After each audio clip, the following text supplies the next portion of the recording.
Theory of big bang के मुताबिक हमारी कायनात हर लम्हा ब लम्हा फैल रही है।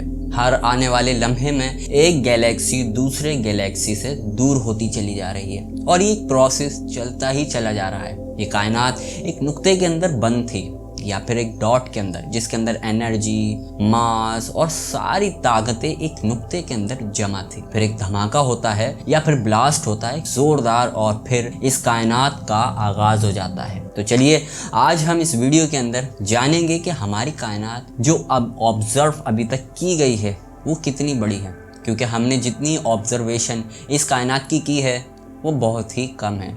मतलब कि 1% का 1000वां हिस्सा। क्या कुछ इस 1000वें हिस्से के अंदर हमने दरियाफ्त किया है, देखेंगे इस वीडियो के अंदर, जानेंगे हर एक प्लैनेट की छोटी छोटी इन्फॉर्मेशन और साथ ही लास्ट के अंदर एक और थ्योरी को देखेंगे जो बिल्कुल बिग बैंग के अपोजिट है। तो वो कौन सी थ्योरी है, इसके लिए आपको लास्ट तक देखना होगा। मेरा नाम है दानिश और आप देख रहे हैं फॉक्सर एक्स।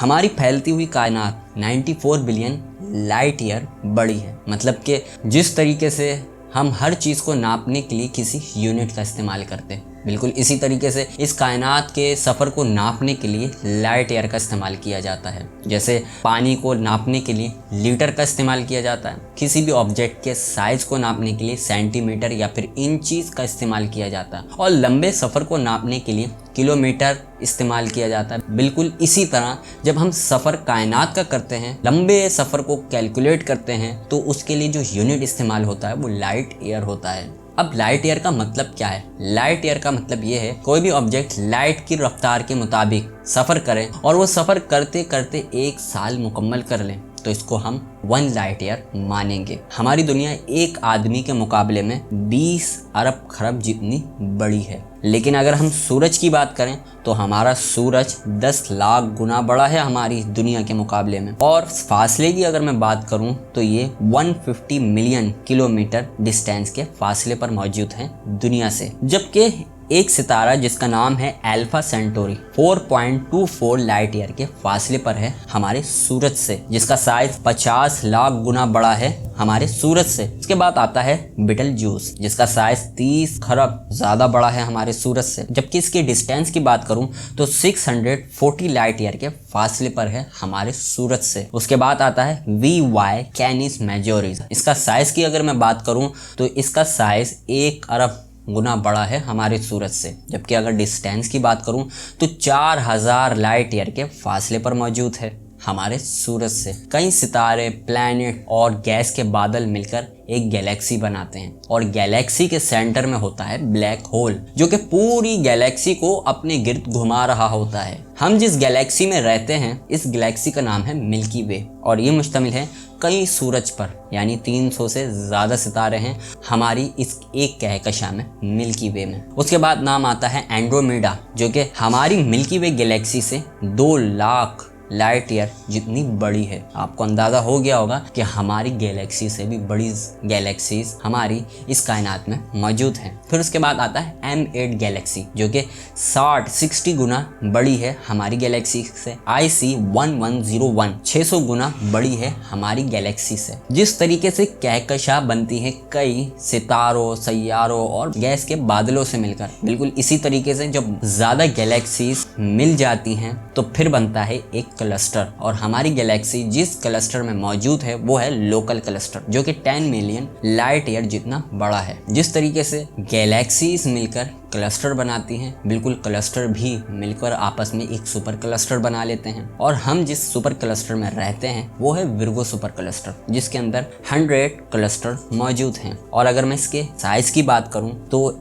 एक साइड से दूसरी साइड का जो डिस्टेंस है वो 110 मिलियन 110 मिलियन लाइट ईयर जितना बड़ा है। और अभी तक का जो सबसे बड़ा सुपर क्लस्टर दरियाफ्त किया गया है वो है लेनाकिया सुपर क्लस्टर, जिसके अंदर 1 लाख क्लस्टर मौजूद हैं और 520 मिलियन लाइट ईयर जितना ये चौड़ा है। और इसके अंदर टोटल 2 ट्रिलियन से ज़्यादा गैलेक्सीज मौजूद हैं। और अगर मैं इसके टोटल साइज की बात करूं तो इसके सेंटर से हर एक साइड का जो फासला है वो है 47 बिलियन लाइट ईयर का। अब आपको अंदाज़ा हो गया होगा कि ये कितना बड़ा है, यानी 93 लाइट ईयर जितना ये चौड़ा है। कॉस्मिक इन्फ्लेशन थ्योरी के मुताबिक, जिसको डॉक्टर एलन ने पेश किया था, हमारी कायनात जितनी भी दरियाफ्त की गई है वो कुछ भी नहीं है। आसान अल्फाज में जो कुछ दरियाफ्त किया गया है वो 1% से भी कम है। मतलब कि हमारी कायनात अभी टोटल जो दरियाफ्त की गई है उससे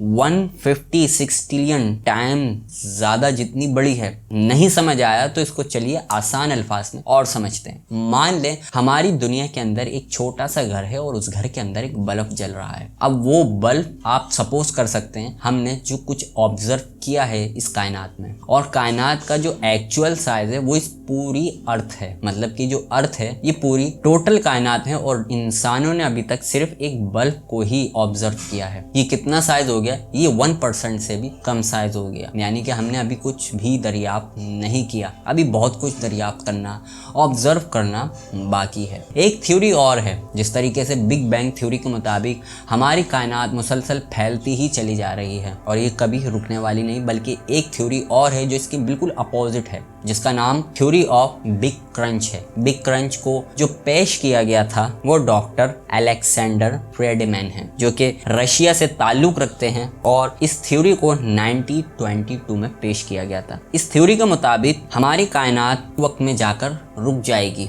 मतलब कि फैलने का प्रोसेस एक वक्त में रुकेगा और फिर ये रिवर्स हो जाएगा। मतलब कि अब की दफ़ा ये फैलेगा नहीं बल्कि ये सिकुड़ेगा। थ्योरी ऑफ बिग क्रंच के मुताबिक हमारी कायनात मुस्तकिल सिकुड़ती ही चली जाएगी और एक वक्त ऐसा आएगा कि जिस नुक्ते से ये कायनात निकली थी वापस उस डॉट में जाकर जमा हो जाएगी, वापस बंद हो जाएगी, और फिर दोबारा ये प्रोसेस शुरू होगा।